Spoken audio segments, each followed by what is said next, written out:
यह संसार जीव के लिए कर्म क्षेत्र है। इसमें जो जैसा कर्म करता है उसे परमात्मा की ओर से वैसा ही फल प्राप्त होता है। अज्ञानी जीव माया मोह के वशीभूत होकर स्वयं को और स्वयं को बनाने वाले परमात्मा को भूल जाता है। इसी से अहंकार और क्रोध की उत्पत्ति होती है। जीव को माया मोह से मुक्ति का सरल उपाय सद्गुरु ही बता सकते हैं।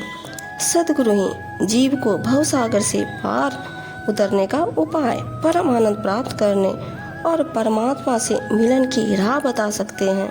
कबीर जी कहते हैं, यह जग विष की बेलरी, गुरु अमृत की खान, शीश दिए जो गुरु मिले तो भी सस्ता जान। साहब जी कहते हैं, कामी क्रोधी लालची इनते भक्ति न हो, भक्ति करे कोई शूरमा, जात वरन कुल खोए।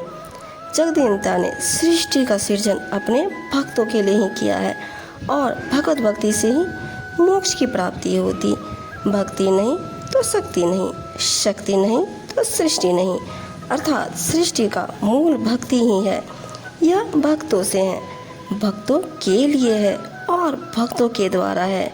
कबीर साहब जी के भक्तों के बारे में कहते हैं कि जो व्यक्ति विषय वासना में लिप्त हो जाते हैं वे कभी भी सत भक्ति नहीं कर सकते, क्योंकि मन में तो मद मोह क्रोध और लोभ के रंग ही चढ़े रहते हैं। भक्ति केवल वही कर सकता है जो काम क्रोध मद लोभ से निर्विकार रहे। जीवन की प्रत्येक विपरीत और विषम परिस्थिति में कबीर साहब जी की अमृतवाणी मनुष्य का मार्गदर्शन करती हुई प्रतीत होती है। कबीर साहब जी के अनुसार कुछ लोग सांप्रदायिक जड़ता को एक परंपरा की तरह वहन करते हैं। वास्तव में यह आडंबर है और जो लोग आडंबर रचते हैं वे सत्य ज्ञान से मीलों दूर हो जाते हैं। माथे पर तिलक लगाकर, कानों में मोटे मोटे कुंडल धारण करके और सिर पर जटाएं बढ़ा लेने से कोई योगी नहीं बन जाता। शरीर को कष्ट देकर और मन को स्वतंत्र रखकर भी कोई योगी नहीं बन सकता। वास्तविक योगी तो वह है जो तन और मन दोनों को साध ले। पाखंड और आडंबर रचने वाले योगी और साधु वास्तव में धूर्त होते हैं। वे अपने आडंबरों की आड़ में स्वार्थ सिद्धि ही करते रहते हैं। इस प्रकार की धूर्त साधु समाज साधु वेश और साधु धर्म को कलंकित करते हैं। ऐसे साधु वेशधारी धूर्तों से तो प्रत्यक्ष धूर्त ही अच्छे होते हैं, क्योंकि वे किसी प्रकार का पाखंड तो नहीं रचते। प्रत्यक्ष वार करने वाले की अपेक्षा छिप कर वार करने वाले से समाज की अधिक हानि होती है। धूर्त और कपटी साधुओं के बारे में कबीर साहब जी कहते हैं, मन मैला तन उजरा, भगला कपटी अंग, तासो तो कौवा भला, तन मन एक ही रंग। सतगुरु की अमृतवाणी ने जीवन की हर मर्म को समझा और परखा है। उनकी दिव्य दृष्टि से कोई भी पाखंड और कोई भी आडंबर नहीं बच सका। उन्होंने अपने सामने जो भी समाज के विरुद्ध अनाचार अत्याचार देखा उस पर बेलाग व्यक्त किया। वास्तव में कबीर साहब जी का पूरा जीवन समाज से बुराई को दूर करने के लिए जिस मूल मंत्र को अपने जीवन में स्थान दिया है वह है, मैं सुधरा तो जग सुधरा।